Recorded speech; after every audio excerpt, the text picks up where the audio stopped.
for Pacifica Radio, August 17th, 2023. I'm Scott Horton. This is Antiwar Radio.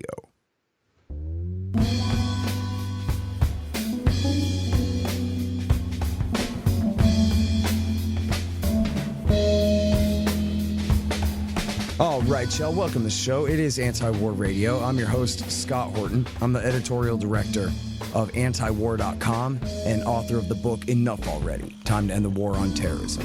You can find my full interview archive, not quite 6,000 of them now, going back to 2003, at scotthorton.org, at youtube.com/Scott Horton Show, and all the other video sites and stuff like that. And you can follow me on Twitter, if you dare, at Scott Horton Show. All right, introducing Brad Pearce. He writes a great blog over at Substack called The Wayward Rabbler, and has a couple of really great pieces about what's been going on in West Africa and the Sahel lately. Welcome to the show, Brad. How are you doing, sir? Oh, I'm doing well. Thank you so much for having me on. Very happy to have you here. So tell us, what is going on in West Africa and the Sahel, and why is it all John McCain and Hillary Clinton and Joe Biden and David Petraeus' fault? Well, you are completely correct about that, though let's not forget the amount of blame that Nicolas Sarkozy holds for this as well. Oh, yeah. And David Cameron, for that matter. And I left out Obama. I don't know why, but he's the leader of the pack there. Yeah, that was actually was directed out of Hillary Clinton's State Department. He was kind of just along for the ride, but of course the buck stops with the president, as they say. Anyway, this specific situation, it's long been a troubled region and had a really bad post-colonial era and everything else like that. But this specific situation goes back to when they overthrew Gaddafi, as you were obviously referencing. He had been employing a lot of Tuaregs, which is a nomadic Arab tribe from Niger and northern Mali, in his security forces. And when Gaddafi was overthrown, they looted his armory and returned home, at which point they started new rebellions there. So that was in around 2012, with everything else going on in the world, such as the war in Syria. Basically, a bunch of Islamists swept into the conflict zone, the Islamic State in West Africa, and Al-Qaeda in the Greater Sahara, I believe, are what they call those regional branches. And so then in, I believe, 2014, the French entered the country entered Mali under what was called Operation Barkhane in order to fight terrorism there. And also various other groups were there, including the neighboring country of Chad, what doesn't technically neighbor Mali. Anyway, Chad had its own intervention, and ECOWAS, which will come up later, also deployed troops there. So there was this large war against terrorists in Mali, and it initially went well, as these things do, and then it went very poorly.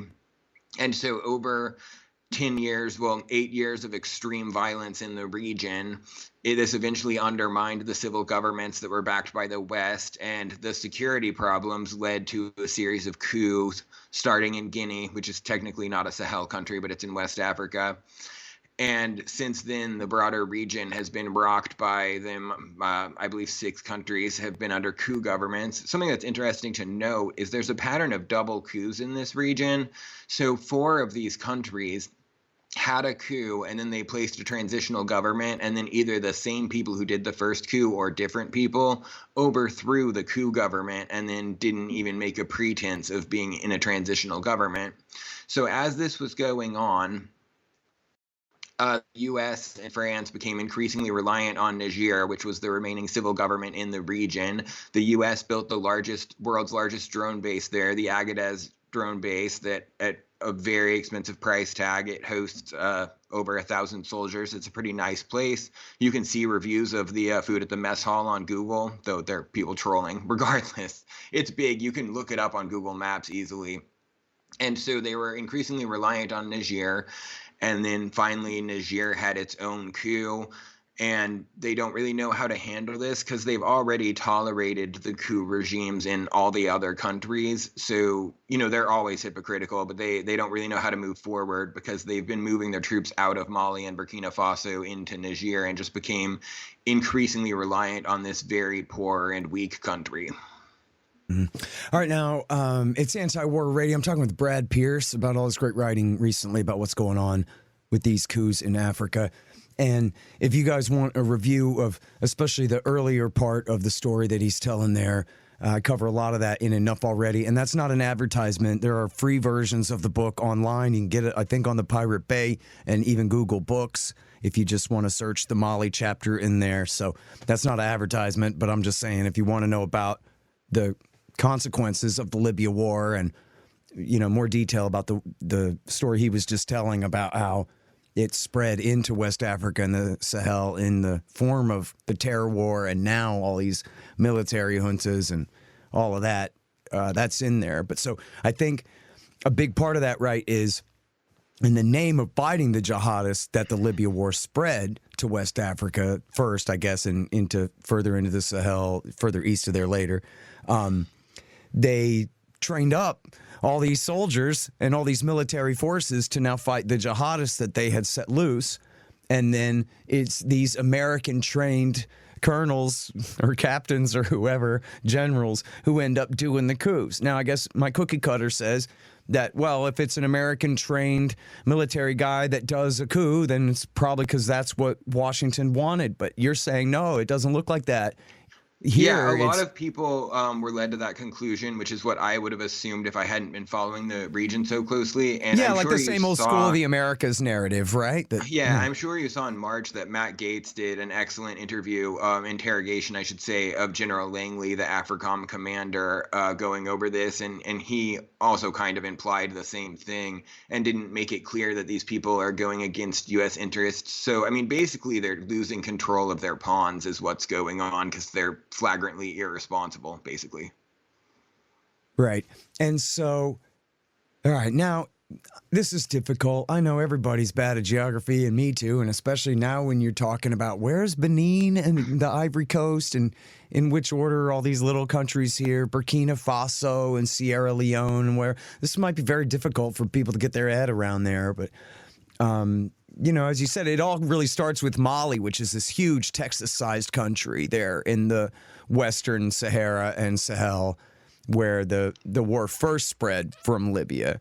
And then from there, they're like, yeah, I'm sorry. They just share borders with all these different countries. So it just spread from there from the rest, right? Yeah, if it helps general listeners locate this, Timbuktu is in northern Mali, and that was taken over by jihadists. So that's kind of the only famous city that a normal listener might actually have an idea where it is. Right. And which is funny because Timbuktu mostly is just a cliche for as far as you can get from anywhere. And I think probably most Americans assume it's not even a real place. You know what I mean? It sounds like some place in a Disney movie or something, but yeah, that's my assumption city as well. There.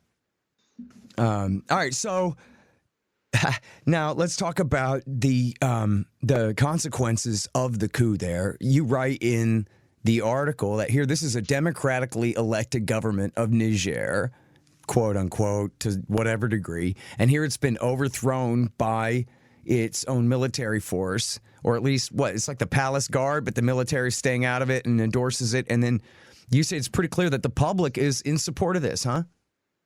Yeah, I mean, that's what it would appear, though. You know, you have to realize when they go around on the street trying to do a poll of public support, you know, the people might be concerned that they're just looking for dissidents to beat up or that sort of thing. So, you know, there's plenty of reasons to be quiet about a junta regime that is locking up opponents. But at the very least, we've seen a lot of demonstrations of widespread support. I would certainly say it's fair to say that they're more popular than President Bola Tinubu of Nigeria, who was elected with 36% in a highly contested election with high levels of fraud. Mm-hmm. And, well, what about their predecessors here, though, that was elected in Niger? He won with 55% of the vote, though his opponent claimed that, you know, in one district, 103% of eligible voters voted and 99% of them voted for him. Oops. So it's hard to say. Yeah, well, we know how those things go. Like America's favored president of Egypt. He gets 97% of the vote, and that's perfectly legit. Everybody knows that. Yeah, just well, depends on whose it's side he's the on. facade they care about the most. Yeah, exactly right. All right, it's Anti-War Radio. I'm talking with Brad Pearce from The Wayward Rabbler about his great articles about what's going on in Niger right now. So before we talk about the threats, first of all, tell us, what is ECOWAS? ECOWAS is the Economic Community of West African States. So basically, the way that works is that the African Union is separated into different regional blocks because, Africa is absolutely enormous and is a ton of countries. So that is just the one that covers West Africa, and it's mostly is designed for economic integration of the region, though there also is a military component. They did deploy troops to the Malian War. They also, in the past, have kind of either prevented coups or overthrown them. But like, for example, the last time they did this was in the Gambia after the president refused to leave when he lost an election that was considered fair by outside observers. And, the difference is that the Gambia is literally a river valley surrounded by Senegal. So it's quite a bit easier. And, it has like 2 million people. So it's quite a bit easier to bring in troops and demand that he withdraw or, leave office than it is to go into an enormous country like Niger. But yeah, so basically it's just a regional power block there. And it's currently led by Bola Tinubu of Nigeria. Mm-hmm. And now, importantly, I don't know what the census is on the jihadists there, but so much of this land is just wilderness out there in the Lake Chad region and all of this, where you have these jihadis fighting. At the very least, they'll provide an excuse for American and other Western intervention there from now on. Yeah, I actually learned how to do a radius on Google Maps to see how far a Predator drone could go from the Agadez Air Force Base, because, they have a range of like 750 miles. And it is a pretty big region, and most of it is very barren Sahara. But, like terrorists in Africa are quite a bit different from how we imagine them. They're essentially, desert bandits. They don't really set bombs in cities. They kind of show up on motorcycles and massacre villages and that sort of thing. So it's kind of different from what we think of. They're almost like pre-modern raiders or that sort of thing. Yeah. Well, which is just fine, because then SOCOM, from their point of view, they get to have fun chasing the consequences of their last disaster and keep going. So yeah, the thing to remember is that everyone in this region, when they were working together, had basically zero impact on defeating these people. So if there's like a regional war, you can only imagine that the jihadists are going to expand like crazy while everyone's fighting each other. Yeah. And now, I'm sorry, because I switched back to the jihadists, but I meant to follow that train about that train of thought about the Nigerians and ECOWAS threatening some sort of regime change against Niger here, but they had issued a deadline that's already come and gone, and nobody's really got the heart to follow through, right? Yeah, they keep meeting again and then they keep saying it's the last resort, but it's clear that the junta government's not leaving, and they don't really have any meaningful leverage over them. And meanwhile, there are people in the U.S. military that are like, no, we actually know these coup leaders. They're not really anti-Western. They're just anti-French. We can really work with them. So, the only sensible thing in terms of pursuing, existing U.S. policy is to just give them a waiver, which they're legally allowed to do. And the thing is, they already did that in Chad, which is a military government. It's just a French-aligned military government. Mm-hmm. So there's really no good excuse not to, but, we're led by hypocritical idiots, so. Yeah. Sorry, hang on just one second. Hey, y'all, Scott Horton here for Tennessee Hot Sauce Company. Man, this stuff is so good. They get all different flavors. Garlic habanero, honey habanero, pineapple habanero, poblano jalapeno, and the blood orange ghost. They're all so good, I swear. And for a limited time, Tennessee Hot Sauce Company is featuring official Scott Horton Hotter Than the Sun thermonuclear hot sauce. It's full of Carolina Reapers, scorpion peppers, Dr. Pepper, hydrogen isotopes, and all kinds of things that'll burn your tongue clean off. Seriously, it's really good. Get yourself a hot sauce subscription. Spend $40 or more and use promo code SCOTT to get a free bottle of Hotter Than the Sun hot sauce. That's tnhotsauceco.com. Hey, y'all got to check out these awesome busts of our hero, the great Ron Paul. They're made by the renowned sculptor Rick Casali. They're 13 inches tall, hand-painted bronze resin based on Casali's brilliant original. Y'all may have seen mine in the background on my bookshelf in some recent interviews. The thing is unbelievable. Check out this incredible piece of art at rickcasali.com/Ron Paul, and you'll see what I mean. Use promo code Horton and you'll save $25, and this show will get a little kickback too. That's rickcasali.com/Ron Paul. Casali is Casali, rickcasali.com/Ron Paul. And there's free shipping too. Well, so what happened when they sent Robert Kagan's wife over there?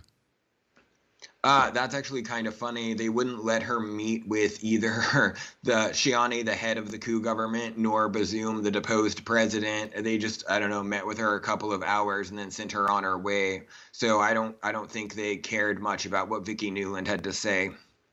That's good. Or bad for them. Yeah, good for them, right? Yeah, I mean, she might call in the forces of darkness just out of personal pique, knowing her. But I guess you're saying that the new regime is trying to make it clear that we only hate the French, but not you. We can get along, and we're not just, turning to the Russians now. They're not making it clear. Apologists for them within the U.S. military structure are trying to say that. I see. Well, in other words, they're not giving up the contest for influence over the new government to Russia yet.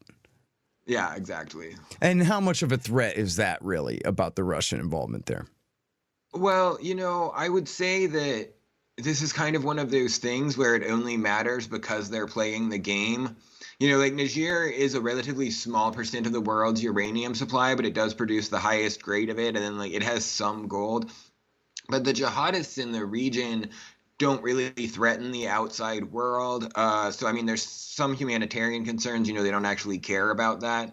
But really, it's just that they are playing this game and doing a really bad job, and it's making them look like a bunch of idiots.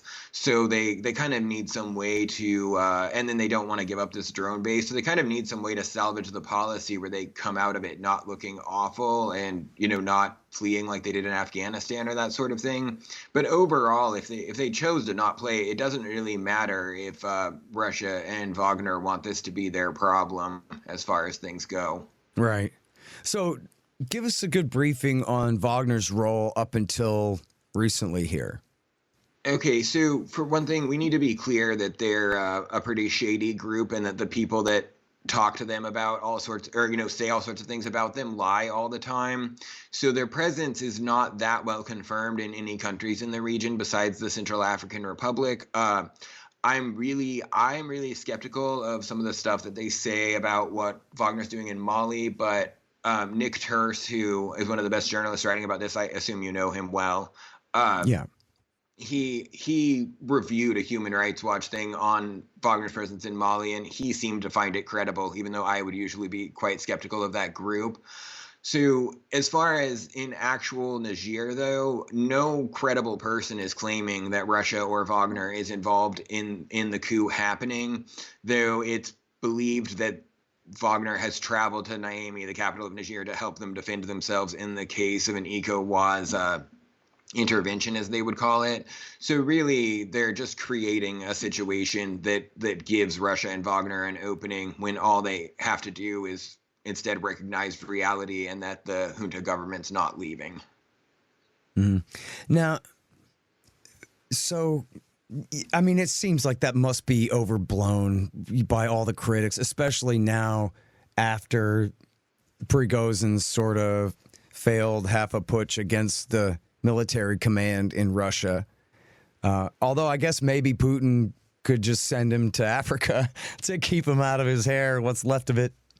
Well, yeah, there's a lot of speculation about that because if you look at this, like the general problems with using mercenaries, it was actually really unwise for Putin to rely on Prigozhin as much as he did in a vital security interest like Ukraine. But lending them out where they're the problem of like African governments is an entirely different thing and actually is a cheap way to kind of buy security influence while it's really profitable for Prigozhin because he can get paid from gold mines and stuff like that.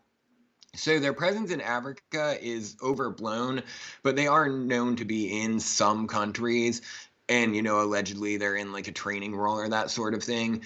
But it's frustrating because, the U.S. relies on private military contractors for all sorts of things. And there was even an article in Foreign Policy a while ago where a guy was talking about how dangerous Wagner's transactional approach was. And when you looked at what he did, he just worked for a Western military contractor that had been active in Iraq and Afghanistan and everything else. And it's like, this is just a competitor, like saying that explaining why his competitor shouldn't be hired. And you don't even put a notice that he has a financial interest in this. Right. So it's really just hypocrisy.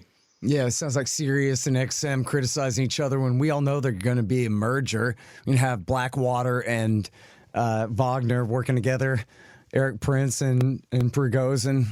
You know, Yeah, I'm sure that's they've what I'm already been thinking. on vacation together a couple times by now. Haven't quite signed the deal yet. Oh, probably.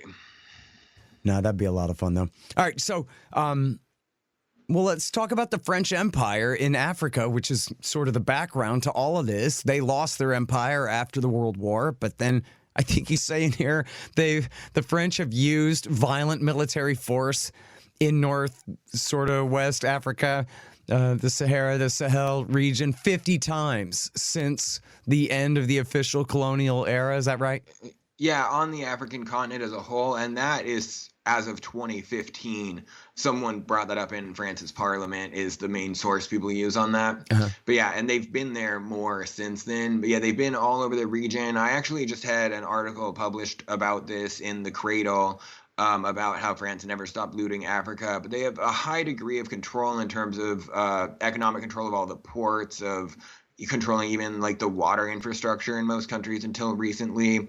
You know, they run a lot of the mines. They have this CFA franc colonial currency that they're kind of transitioning away from that. But I called it's like the geopolitical equivalent of your father insisting on managing your retirement account while not listing you in his will.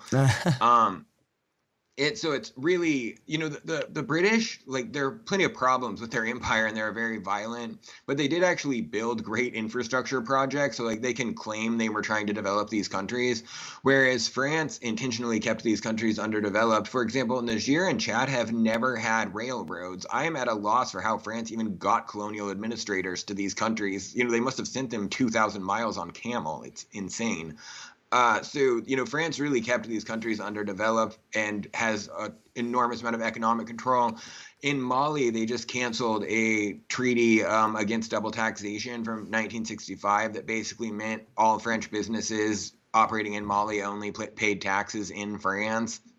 And so Mali just canceled that. But yeah, they have a whole lot of ways that they've controlled this continent, but it's fading. And, you know, the main reason is that France doesn't have a coherent internal narrative for what they're doing in Africa. And you have to have a reason behind imperial projects like this, or else it just doesn't make any sense. So like their own attitude towards it has kind of doomed them, but they still have this deep-seated paternalistic view where they see it as their responsibility. So they can't quite quit Africa. Yeah. Well, plus, there's just all those resources to steal. I was reminded of that old clip of Ike Eisenhower talking about Vietnam, where he's saying, geez, if we lose Vietnam, we'll have to pay the market price for tungsten.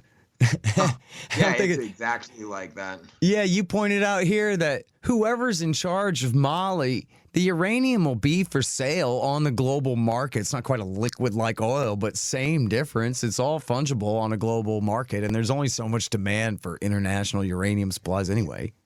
Yeah, I mean, and this is true of everything. They always pull this card, but like, do you think anyone doesn't want Americans to buy oil from them? It's the world's largest consumer market. If they would just behave like reasonable people and not interfere in the internal affairs of states, it would be fine. I mean, and this has been pointed out by much wiser men than anyone who governs us. For example, Montesquieu, the political theorist, said that it's always unwise to try to impose your laws on anyone you're trying to bring into an empire, because you can, you know, as long as people obey the government, it's all the same. Like, they can keep them in line however they want, and they'll still sell you all their resources. It's fine. Yeah, and no matter who's in charge. I mean, even Osama bin Laden had told Abdel Bari Atwan in 1997 that it's oil. What am I going to do? Drink it? Of course it's going to be for sale. I'm just going to not let you dictate the price and amount of production. You know, that was it. Yeah, exactly. All right, well, it's just a mercantilist mindset they can't get out of. Yeah, exactly right. All right, well, it's Anti-War Radio. I'm Scott Horton. I'm talking with Brad Pearce from the Wayward Rabbler website. That's the waywardrabbler.com. He's got all these great articles about what's going on in Africa, and he's got some pieces here about what's going on in West Africa and the Sahel. The last domino falls in the Sahel, and rumors of war in West Africa. So, I guess that's where we'll finish up here, Brad. What's your prognosis for the current situation? Is the whole thing going to boil over into a giant catastrophe, or is everything going to start settling down now because it's just too far away and too hard to do anything about it? Okay, so overall, Africa is at a very pivotal moment. It's the world's youngest continent. It is a rapidly growing population in a rapidly changing world. But I'm overall optimistic. They have a young generation that's enthusiastic and hardworking and is outside of a post-colonial mindset. As far as the U.S. policy in the region, though, I mean, it's basically turned to ashes in their mouths. Everything they've done is a failure. And, they're spending half their time going around lecturing Africans about gay people, which is very unpopular on the continent. And I really think that their only good option is to just give Niger a waiver and salvage what they can of the policy, because they're not going to want to give up that drone base. But really, the only way they can avoid losing this game right now is to not play, and that's what would be better for everyone. But we're led by extremely unwise and hubristic people, so I would imagine that they double down and cause all sorts of problems that continue to spread here and there for basically the rest of our lives. At least that's been the experience of the first 35 years of my life. So yeah. Well, it's funny, man. From time to time, especially I think in the case of Africa, you've had military and different, I guess, civilian officials also admit that this is all about China. You can see maps of here's where China has built infrastructure all across Africa. And here's a map of where America's built military infrastructure all across Africa. And it's the same picture, right? And this is what America is doing there. Instead of kidnapping people and making them work for free, they're just occupying their countries to try to monopolize their resources, if for no other reason than to just keep them out of the hands of the Chinese. And it ain't even working anyway. Yeah, and that's no way to make friends. Failure. No, it's a good way to make people hate you and to alienate them, though. Yeah, it's completely crazy. But you can see how, from the point of view of the Special Operations Command, it's great work if you can get it. It's way better than fighting people who can fight back. You embed with the local government against whichever small group of armed rebels in their country, that kind of thing. You can do that all day, all decade. Yeah, well, it says, I think Caitlin Johnstone said the other day something along the lines of, when all you have is a massive, bloated, overfunded military, then every problem seems like it calls for a massive, bloated, overfunded military. Yeah, I think that's about right. She often says wise things. That's one of them. Yeah. All right. Well, listen, we're all out of time here, but I got to tell you how much I appreciate your time on the show today, Brad. It's been great. Yeah, thank you so much for having me on. I'd love to come back sometime. All right, you guys, that is Brad Pearce. He writes The Wayward Rabbler at thewaywardrabbler.com. Check out his pieces, Rumors of War in West Africa and The Last Domino Falls in the Sahel. And that's it for Antiwar Radio for today. I'm your host, Scott Horton. Check out the archive at scotthorton.org. You can follow me on Twitter at Scott Horton Show. And I'm here every Thursday from 2:30 to 3 on KPFK 90.7 FM in LA. See you next week.